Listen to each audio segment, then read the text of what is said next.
Welcome back to another episode of The Real Teachers of Atlanta. We are so glad that you are here. We have our very special guest. We have Principal Cherry with us. We're going to be talking about everything related to principalness, if that's even a word. It is now. Schoolness and activities. And he's going to give us some answers on whose responsibility is it when children fail. Let's get to it. All right. We got the queens in the house, y'all.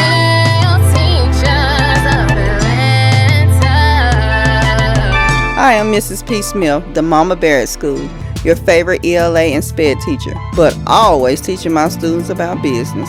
I'm Miss Rose, commonly known as the snarky teacher, always ready with the good candy. The kids say I'm their favorite math teacher.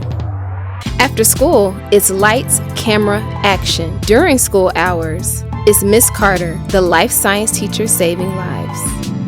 We got the queens in the house, y'all.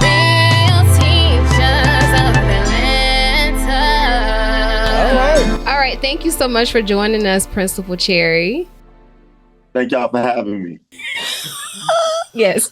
So, could you please tell us, how did you get into the position of becoming a principal? What was your journey like? Tell us a little bit about your story. Okay, all right. Yeah, so my name is Larry Cherry. I'm currently the principal at an elementary school called Harry James, in a town outside of Richmond, Virginia, called Hopewell, Virginia. I grew up here, went to elementary school, middle school, high school, went to VCU, got a math degree, was thinking I really was going to be like a business type person or something like that. Anyway, the superintendent called me up and said, Cherry, we need some more teachers. So came back to Hopewell, started teaching at the high school, teaching math. While I was there, I was a math teacher, math specialist, then became the dean of students, then became assistant principal, then became senior associate principal, and then came over here to Harry James Elementary School to be the principal. So that's how I got here. Awesome. Wow. What does your community look like? What does your school look like? So our community look like us, just like us. We do have a lot of more Hispanic students now, but like when you come to the school, you just be looking at yourself. I love it. I like it. Yeah, I like it. That's dope. Okay. Interesting. Okay, and introduce the topic, Rose. Yeah, so what are we talking about? Oh, well, today we're going to be talking. Thought we your did. turn, Tate. My bad. Okay, I'm in now. So we're going to be talking today to you about whose responsibility is it when students fail. Mm-hmm. So what would your take be on that? Who do you put that responsibility on? Okay, so I believe it's like a mix. So I believe, when it comes to like the home life, parents, community, they have a stake in it. At the same time, though, I believe us in education, teachers, principals, admin, like we have a stake in it too. When it comes to like, the home life, kids, their first vision of school and education is what they're introduced to. So if a parent feels like education is fun, if it's exciting, if it's engaging, if it's necessary, then that's how kids gonna feel. At the same time, on the other hand, teachers, we got a lot to do with it too, because sometimes we be sliding and slipping too. Not a slipping and sliding. Here you go. Showtime. We sliding and slipping, meaning, the question is like, do you really believe your kids can learn? Right? It's a guy named John Hattie. He's a researcher. He talks about student success and what attributes to student success. And the number one factor that attributes to student success is that teachers believe that their kids can learn. So while I said we be sliding and slipping, you got teacher A, they may not believe in their kids as much.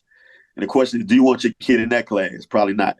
But on the other hand, you got teacher B, you got Miss Mary in there, Miss Mary Jones, she in there, she teaching her heart out.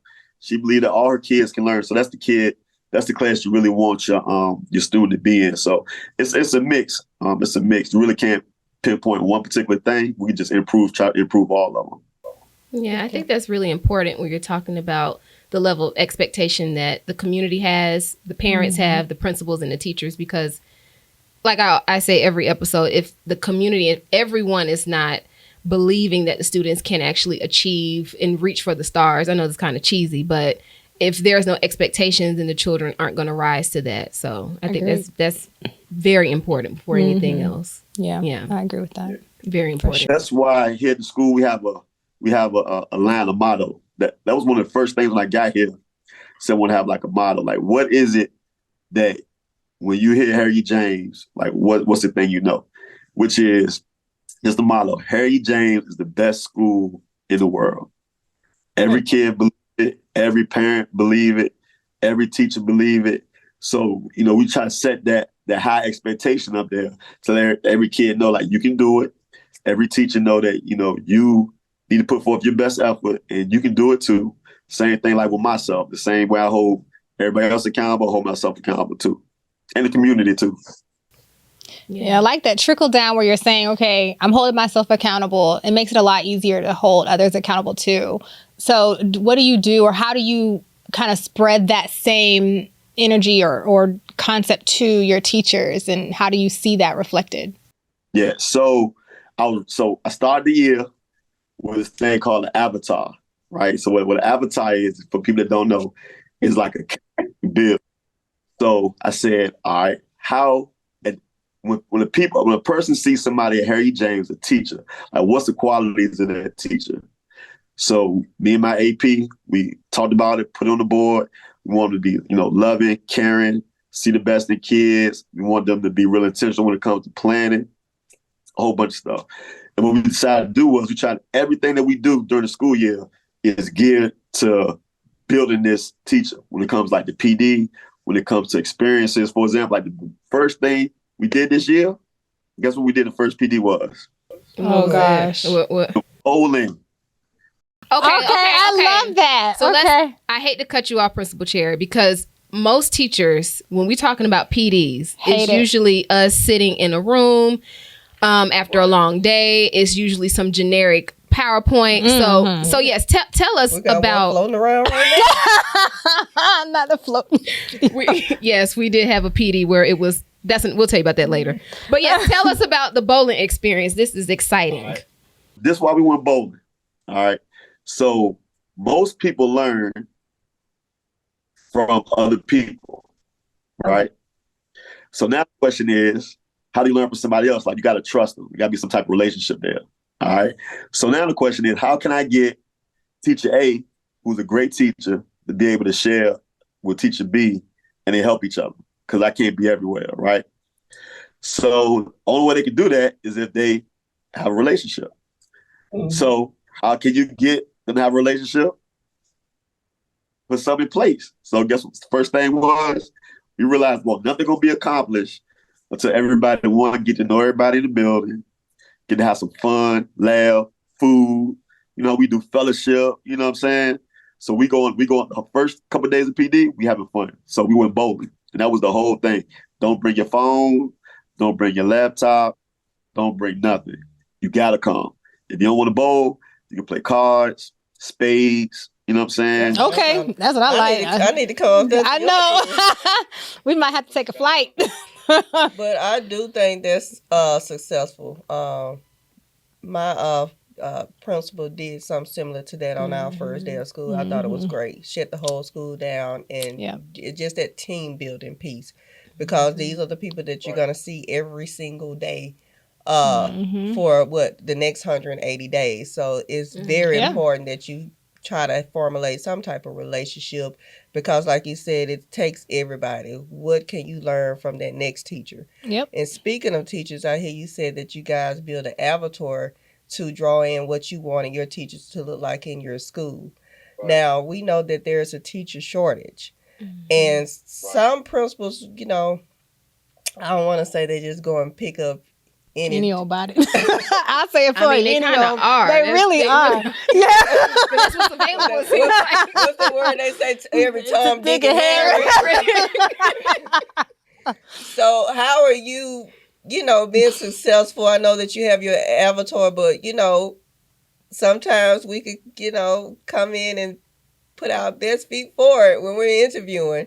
And then it's like the next month you realize, okay, I got a bad seed. So how are you? One, this is my first year here. So all the teachers that are here are the ones that I was kind of given, because I was at the high school for 18 years and it came here. So the first thing is like, kids, you gotta love kids. like hands down. You gotta love kids. It don't matter how much book you know. You can know every strategy under the sun, right? But if you don't love kids, can't connect with kids, like you won't be successful. But to kind of combat that, what you said, we built in a lot of growing opportunities for people in the building, to where we identify like what their strengths and weaknesses are and give them PD based on that. And we let them tell us what is that you need to be like a good teacher, to be like a better teacher. Like the TAs in the building, pretty much all our TAs, except for maybe like 2 or 3, like they in school to become teachers. Right. Wow. I'm always asking people, okay, what do you aspire to be? Because like as a principal, my job is to help grow you. So, I want to see you in the classroom for, 30, 40 years.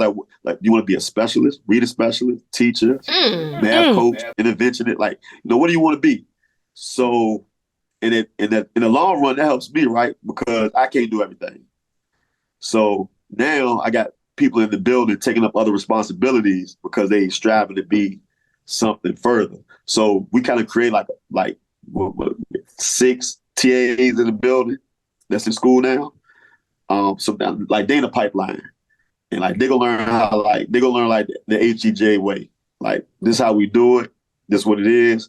And luckily, even like this year, we only got maybe like 3 teachers say they're not coming back. Like everybody else coming back. And there's, one retiring, one like had a baby, and something else. So just get everybody like to buy in. For the most part. I was going to ask you this. I was going to ask you what your retention looks like, because it seems like you have a really strong culture and everybody's really bought in. So I was going to ask that 20 question. people leaving at one time. whole grade level. It's not a whole grade level leaving, right? I'm trying to run it back. It's all about, again, right, like being intentional on doing stuff and getting everybody to understand like why you doing it. So we build in time for teachers really to work together, talk together, have fun. You know what I'm saying? And the way it is, like everybody know, like if you're not doing it like the HEJ way, like you won't last. Like we love old people around here.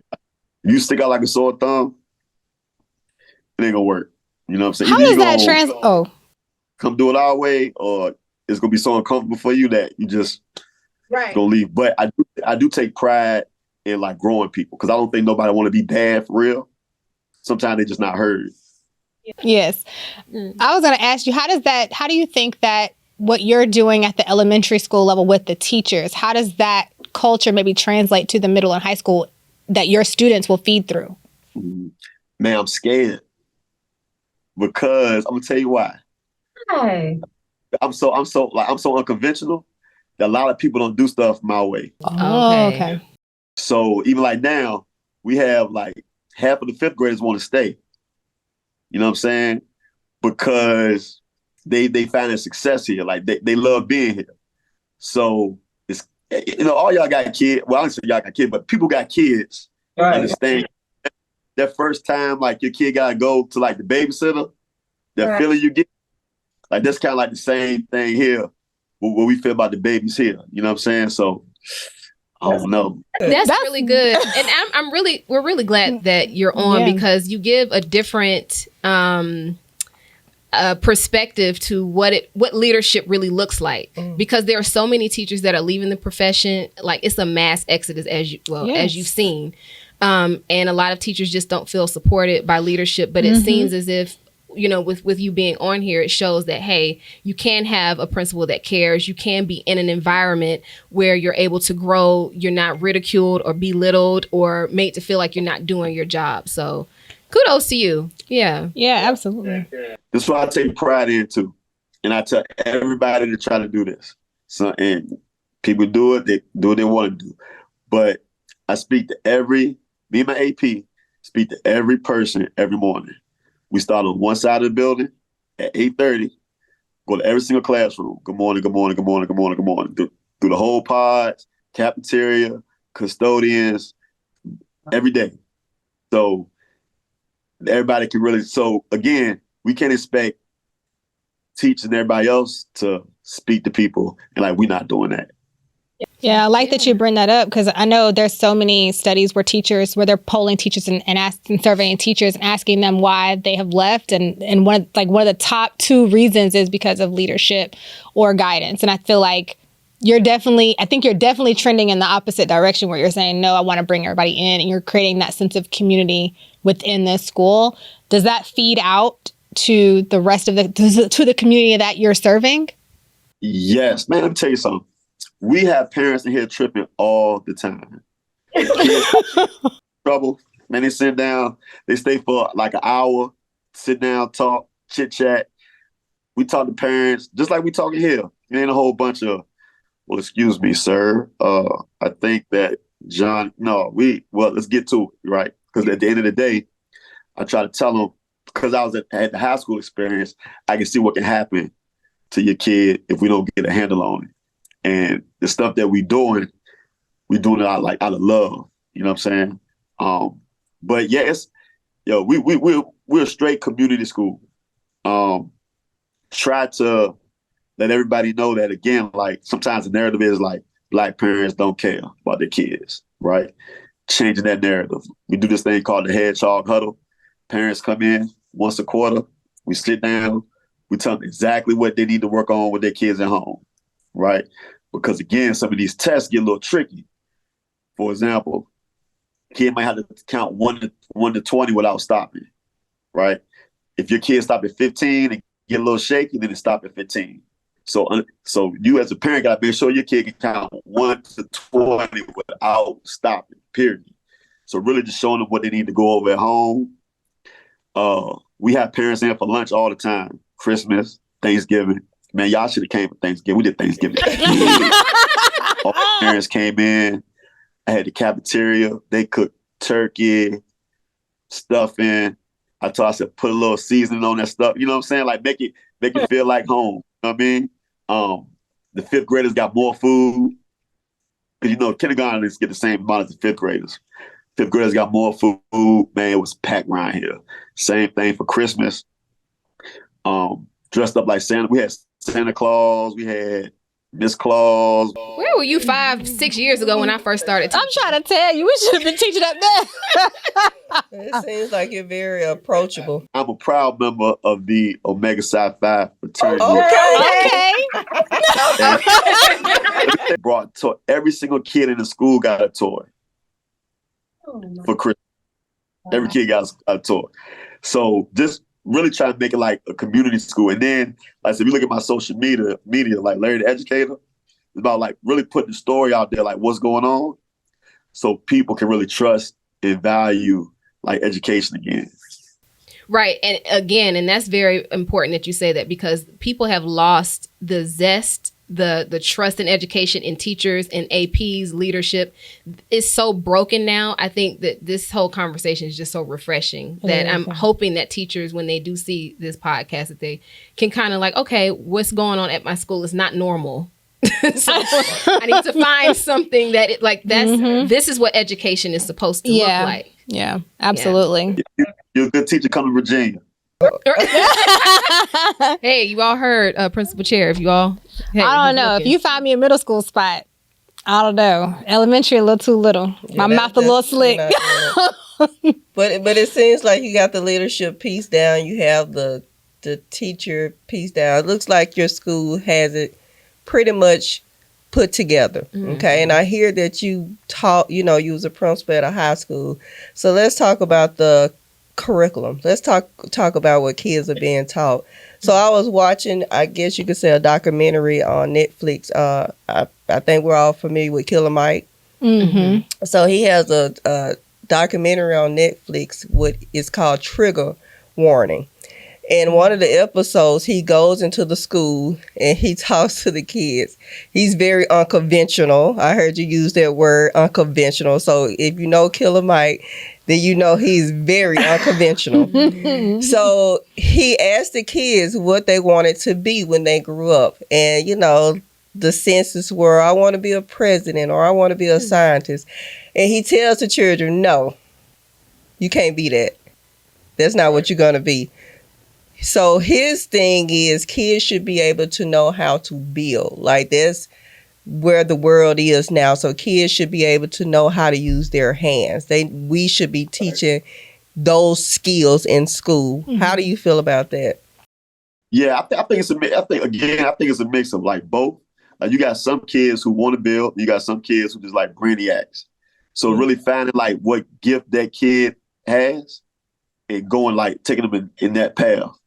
You might have some kids that's not, again, when it comes to ABCs, 1, 2, 3s, nah. But they can take 2 pieces of board, put it together, build you something fantastic, right? On the other hand, some kids can't build nothing. They just want to do computers all day. So I think in education, we do got to do a better job of trying to figure out, being more specific and pushing kids down a route where their gifts at, not necessarily what we want them to be or to like aspire to. But I do think like kids want to. This is what I think. I think it's a lost art of like dreaming, right? So if a kid want to dream to be whatever, okay, you can do whatever you want to do. It's our job to figure out like how to get you there and show you the path and show you the way. Same thing with like adults. Adults come to work every day, man. It's gonna be it's gonna be another drabby day. The day gonna drag. And I can't wait till lunch. Right? It's gonna be. You mocking us? I'm sorry. Were you lunch? You talking about lunch? Snack. Okay. What time that last class is my lunch? So I think allowing kids to really dream and dig into what they want to do is important. So that's what kind of lead me to this. Like we do this thing at our school called like deeper learning, where it's really just showing kids the reason why you're learning this more so than that you just learning it. So for example, like teacher A, maybe talking about the ecosystem, right? So when we lesson planning, we like, all right, one, how can you tie the money, right? What careers, got to do in the ecosystem? And like, yo, take them outside. Like, take them outside, get their hands dirty. Math, same thing, money. Look, we're going to take y'all to the bank, show you why it's important to, be able to add and subtract. We had a first grade, this is dope. Look, we had a first grade class. They would talk about, it was voting. So guess what they did? This teacher built like a voting booth. They had to pick like what kind of cookies they wanted. I wish I could show y'all the picture. Oh my gosh. They had to line up. All of them had like the little voter cards. And they actually went through the whole process of voting, like in class. So at our school, like when we talk about like planning a lesson, like, and I get excited when I talk about like, that's what we talk about. Like, how can you make school an experience? Right? I'm looking at your excitement talking about this as a principal. I cannot think of a principal I've had that has ever been excited about any creative idea that I have ever done in the classroom. It's like they have a checklist. Okay, I did this today. I did that today. I'm done. I have never, like the joy in your eyes. I'm like, I have never. That's not an experience that a lot of, like, I know you're talking about this real experience that you're having with teachers at your school, but I'm thinking in our experiences as teachers, that's not a response that we've ever had. And that's so wild. And I think that is, to kind of just think about, the purpose of our conversation, I would love to work at a school like that, right? Where I'm going to my principal like, okay, we're going to do sidewalk chalk and algebra, because I've done that with my kids before. My principal was like, is this going to take all day? instead of you got the kids outside. Y'all had some whack. Right. But I think allowing the teachers to think outside the box, because I feel like one of the things as a teacher, we get so stuck on, at least in my experience, principals that I've had, leaders that I've had have all been like, this is what the lesson says, do this. Don't stray from that. And so it kind of kills your creative energy. It, to your point, allowing them to dream. I think you as the teacher, I can't share that if I don't get to do it either. I'm not flexing that muscle if I'm just read the script that the county sent, do these things and everything will be fine. In reality, my kids are squirming even in middle school. That's the public That's the public school. That's the public school mentality. Yeah. Because when you go to your theme schools or your charter schools, and especially your private schools, you it's different. You have more flexibility as a teacher. But I think if you have a leader like, I'm just in my mind, if I had a leader like Mr. Cherry, Principal Cherry, I would have been just fine in a public school. Every public school need a Mr. Cherry. It really depends on the leadership, because any principal that says, "Hey, you can do," I'm open to your suggestions. As long as you have the funding for it. I can't imagine a principal that would say, okay, no, let's not do a virtual dissection, or let's not do chalk on the algebra on the sidewalk. Yeah, sure. There are just some principals that are just not connected. They're just they're not connected. They don't know what you. They don't even know how to use what you're doing. And the curriculum is boring in the first place. Right, That's to start with. Yeah. What'd you say, Principal Cherry? And people like that, they want control of everything. There we go. You can't control everything, everybody, right? You got to just trust people.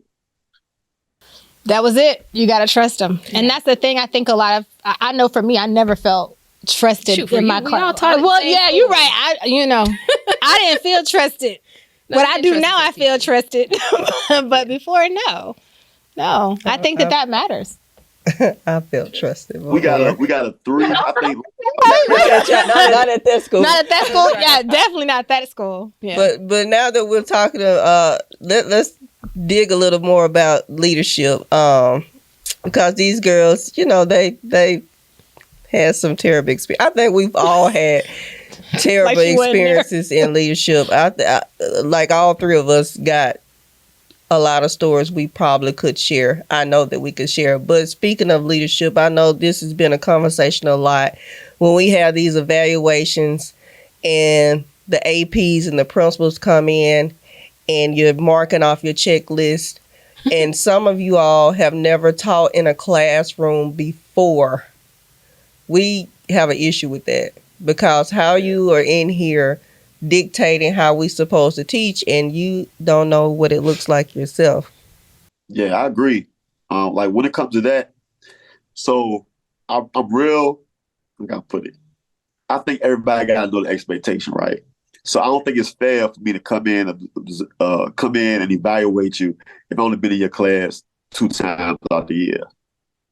Like that's not fair, right? So beginning it, that's why I think leaders, like, we gotta sit down and everybody know like what the expectation is, like what we're looking for. And then we do this thing called like bright spotting. So, hey, I come to your class and I'm gonna tell you every good thing that you've done. Like we're gonna focus on the good things, and we're gonna focus on like what 2 areas of growth that you think you can get better at, and we're gonna work on those, and everything else, everything else will come. Yeah, so you gotta teach before knowing what to look for. It seems like your teachers are very involved in what is happening, or you're including them in what you're thinking and what you want to do, and working as a whole, as a whole team versus being more of like a dictator. I hear a difference in what I've experienced, what we've experienced versus what you're doing, which is almost like the total opposite, it seems like. Because you used to Hitler. Yeah. It's like a hierarchy. On paper, obviously, there's a hierarchy, but it doesn't seem like there's one.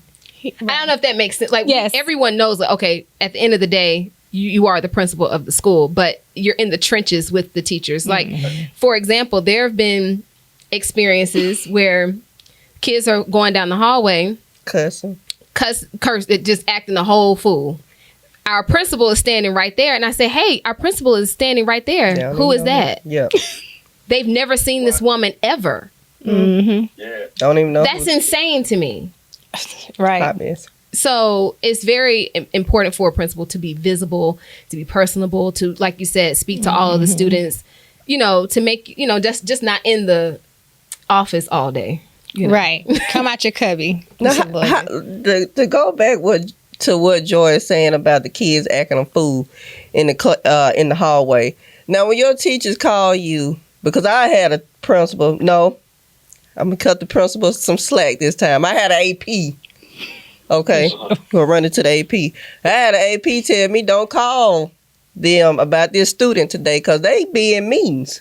This is coming from the AP. I had an AP say don't call because we in means. Now, who do I call when Lil Johnny acting a fool again today? Because y'all didn't do nothing about Lil Johnny yesterday. And I got then you tell me I can't put him on a referral because he got an IEP. Now, Oh, this is perfect. That's personal. so what does the discipline looks like in your school? Like, who we calling? All right, so I'm gonna tell you this, and you probably ain't gonna believe it. Like, we don't have a whole lot of discipline. I believe I that. bet. I believe that. I believe it. Because if my mama was coming to school every week, I wouldn't do nothing. We got 3 or 4 kids that's repeat offenders, and we deal with them. Like, they see okay, I'm coming. But as far as that, like, we don't have a whole lot now. Going back now, my high school days, I can tell you about my high school days. So, yeah, you could, call the principal for some of that. You know, at first, we're going to try to work with the teacher to figure out some kind of way that they can handle it themselves and try to get them some resources and strategies and stuff. So we won't really take that power away. So, so the only time the kid don't act good is if they see us coming. But besides that, we admin, like, we on that. But it's going to be more so calling the parent in. Parent, come sit with your kid. Hey, little Johnny, look, this why I need you to act good today. You know, little Johnny, come spend the day with me, walk around school. You know what I'm saying? So they're not getting like Coke and chips. again, I said they're not getting Coke and chips or candy. they're not getting Coke and chips. Oh, or they're not sitting like they're at the beach at the luau. Not doing that. Oh, okay. Oh, them folks go. She going off. Okay, I was just checking. She going off. Say it's now we will give them some like a list to where, like, you do good for a week, and you'll get some type of reward for that. But as far as like rewarding and forcing like that behavior, no, can't do that. Could you talk about the dangers of doing that? Because I know with a lot of schools, I don't know what happens with the discipline. It's just not at one school. There are a plethora of schools across the state of Georgia where they give incentives instead of giving the discipline. Not punitive, but just there's no discipline there at all. Yeah, so I'm gonna tell you a story, right? So it's a little boy in first grade. Little boy struggled a little bit. My first year, I'm gonna take him under my wing. So brought him a little suit. We dress up every Wednesday. So all the kids dress up in like, all the ones for the most part, ties and stuff on Wednesdays. Girls dress up. So talking to this little kid, I go by his classroom every day. So the teacher come to me. She was like, "Mr. Chair, I kind of got a problem." I'm like, "What?" She said, let's say his name, Derek. Little Derek, he's starting to act up now because he wants you to come to the room. I'm like, "What you mean?" He was like, he knows every day you come check on student A. So in order to get your attention, now he's kind of acting up. And then after he acted up, he say, "Is Mr. Cherry coming?" That's crazy. That's cute. That's cute though. Yeah, it was crazy. So you definitely, because kids different nowadays. Kids slick. Kids know who to play. Yes, they wait for sure, and they know like they want some candy or something like that. They got to act up like they know the whole routine. So you gotta come in with some force, some like caring, loving force to let them know that like you serious. Like you say, you come in too quick, man, they'll play you. Exactly. Play you real good. Yeah. Kid man, like not making no connections yet. That whole thing is, so what can I get out of this situation? And a lot of times it's kind of like that they growing up like, yo, and especially they from the streets. If they in the streets, like, yo, what can I get? All right, I'm gonna act up a little bit. She loved me. She gonna give me a hug, take me to McDonald's, and then the teacher get mad when they don't speak to me in the hallway. I told you that was gonna happen. Like, but you trying to say the word and understand this kid like getting over on you. Thank you for answering that question. Thank you. Yep. So, go ahead. I just got one last point. Okay. So when we talk about grades, and this may be more so for a high school question, or you maybe can answer for, I'll try to make it elementary as well, because, we're middle school teachers. So when it comes to the standardized testing in the state of Georgia, if a child is not passing the reading portion in the 3rd grade, if the child is not passing the reading and math portion in the 5th grade, they are supposed to be held back. Right. Now, we don't know if that's happening because when they get to the middle school, they're not reading on grade level. And also, as a teacher, it's not, best practices that we put zeros in for grades. So I think we are doing our kids a disservice when we don't show them the totality of, their circumstances when it comes to the classroom grading. Because on the standardized testing, they're not doing this quite as well, but there's not any pressure or real standard for them in the classroom because I could go in the classroom, I could do the bare minimum. I'm going to get that 50. I'm not getting a 0. I'm at least going to get a 50 and I'm going to pass because let's just keep it funky. Teachers do not fail students. We don't have the ability to. Yeah. Grading, that's a whole conversation in itself too, because so you think like, then you gotta ask a couple questions like, what is the teacher grading? Like, did they do some type of pre-assessment grading thing to see like who knew what? Like, are they setting the kid up already from the jump because of grading? Is the kid just choosing like not to do it? Is like one skill that they're not getting, which is causing them for their grades to be low? So when it comes to grading, it's a whole spectrum of like things. So I do think like here in Virginia, I do think sometimes we do have standardized tests too called like Virginia SOL. I don't agree with every year they seem to make it harder and harder, which is starting to like push some of our low income schools backwards a lot. We do have a reading problem too, trying to figure out how to get kids to read on grade level. And then, the question is, if you got a kid that's older, like, do you like hold them back? So again, I don't think it's like one cookie cutter answer to it, but I do think that some definitely needs to be done. I do think we as teachers can do a better job of knowing what kids know what kids don't know what, and how to try to like motivate them and put them in the best position to win. At the same time, I do think, again, people at home can do a lot better too of helping their kids at home. And for us, like communicating with parents and just being straight up. So when we had this thing called the hedgehog huddle, when we brought the parents in, I was like, straight up, Miss Tanya, your son is not reading on grade level, period. I don't care what test you get, you're not going to have the excuse of saying I can't understand the paperwork. Your kid not reading on grade level. All right. What is your role in it? Like, what's our role in it? And like, what we're going to do to show like to be. So I don't know if to answer your question or not.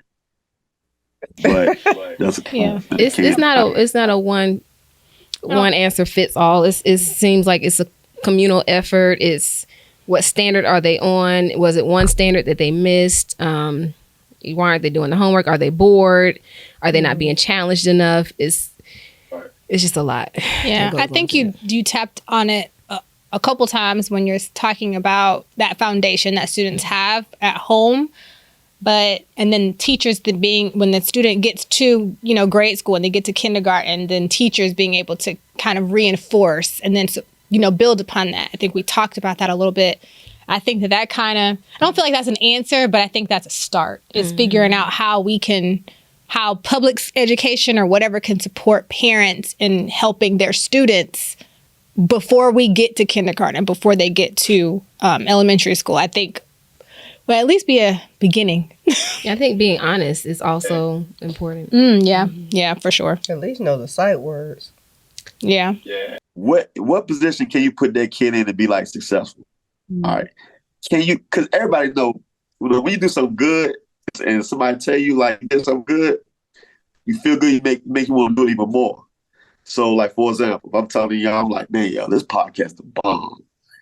Man, I love the way y'all ask these questions, man. Look, y'all, the set look good. Y'all got the sound looking good. Y'all, right, feel good, right? You gonna make you want to do more. Same to kids, giving them something that they can, if every kid can get a little bit of success at like something, it's hard for a kid to get to high school, fail every single test ever from kindergarten all the way to high school, and they're like, come on now, you can do better. Like, nah, they're not gonna do better because they created the habit already. That's right. So like for example, when I was a teacher, sometimes I have a quiz on just something real basic. All the kids do good, and I'm coming to class hype. I'm like, y'all, guess what? Everybody passed. Let's go. Oh, that's a good point. To give them the motivation to even try, because I think at the middle school and high school level, if kids would just try, because I think that's these kids, man, their motivation is just down. They don't even want to try at all. So if they can just try just a little bit, that'll help when it comes to being successful. That's true, because I have seen one of my kids in middle school get excited when I said, "You own it today." He was answering all the questions. I was like, "Yeah, you know, we need to get your organization down packed, but you answering these questions, that comprehension, you own it." And he was just so excited for me to say that to him. Mm-hmm. I think it's the relationship too, because if they like you, they're gonna keep doing that too. That relationship. Yeah, I was gonna say I had a kid. I can't say his name, but if he watches, he'll know who I'm talking about. He would come to class every day. He was a behavior problem, right? But I know his mama dressed him good. I said, "Boy, you looking fly today, boy. Thanks so much, Gary." I'm like, "Yes, Lord, man, them girls gonna love you today." Right? He chilling every day. Now he ain't really get his schoolwork. He tried, but the fact that he wanted a behavior problem, that was kind of like a win on itself. Because I'm like, yo, dog, like, man, that polo, right? You got the polo socks on, the shirt, the pants. Boy, you looking fly. Like, y'all don't he look fly to class? Like, yeah, he look good. He look good. So, yeah, just trying to recognize the positive in people. Mm-hmm. It matters. I think that's a great point. It does matter, and it does make them feel good. Even I could think of my little behavior guy, and he never showed out for me though. He just showed out for everybody else. It works for the teachers too, though. That method, I think it works. It works for the teachers as well. Yeah. So I think really what you're hitting on is, if you're a good leader, then the teachers love it, and they want to work for you instead of against you, or not at all. So look, I'm gonna give y'all some free game. Are you ready? Okay. Everybody watching, do this. And it wasn't even it kind of wasn't my idea. Like, we came up with it as a team. So I'm real big on like recording stuff and video. So what we started doing is, like, we got a Ryan group chat with the whole school in it. So anytime me or the leadership team in the classroom and like something good, we taking the video, we record it, we throwing it in the group chat. Hey, y'all, Miss Johnson did a dope lesson in science today. They took their kids outside and made heat microwave. Boom, throw it in there, right? That's part of everybody being like seen and heard. So it's like, well, shoot, I got a shout out from Miss So-and-so. She in the hallway, everybody, Miss John, I like that project you did, and just making sure that everybody see it. Yeah. I like that. So not the shout out where you go to the meeting and you got your paper. Not that shout out. We're about to wrap it up. Our time has expired, Principal Cherry, unfortunately. We so loved having you on, though. When do you want to? Yes, we enjoyed it. We're going to definitely have to bring you back. Thank you. We're going to have you back part on. two. That got to get you on for a part. Oh yeah, we got to have sure. you back on. Hopefully we get maybe set us up a little field trip. We come check out your school one day. Oh yeah, we got time. All right, so I'll give y'all the info. And I got a full tank of gas. Well, wait a minute. I'm sorry. Joya only flies, so we're gonna have to catch him. Did you say gas? All right. Thank you for watching another. I'm always down for a road trip. I forgot. We're not driving to Virginia. No. I guess I'm gonna have to use my Sky Miles. Thank you for watching another episode of The Real Teacher of Atlanta. Remember, you can find us on Instagram, TikTok, Threads, and YouTube. Of course, YouTube. Yeah, and Facebook. Big shout out and thank you again to Principal Cherry. Woo woo. Yes. Thank you. Real quick, look, I wrote a book. Oh, all right. Okay. What's the name of your book? Yeah, it's called What You Don't Know Will Hurt You. Questions you can't afford not to ask your child. It's a book of like over 600 questions. You ask your kid, talk about communication, child connection and stuff. So it's on Amazon.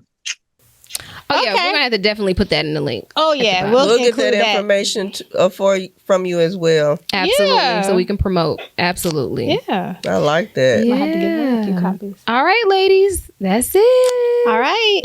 Thanks for joining us. Bye. Can you say bye, Mr. Cherry? Yeah, you gotta do the bye.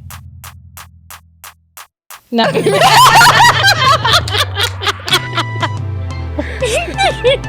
All right. Thank you. Thank you so much. If you enjoyed this episode and you want to see more content like this, please remember to subscribe and follow us at Real Teachers of Atlanta.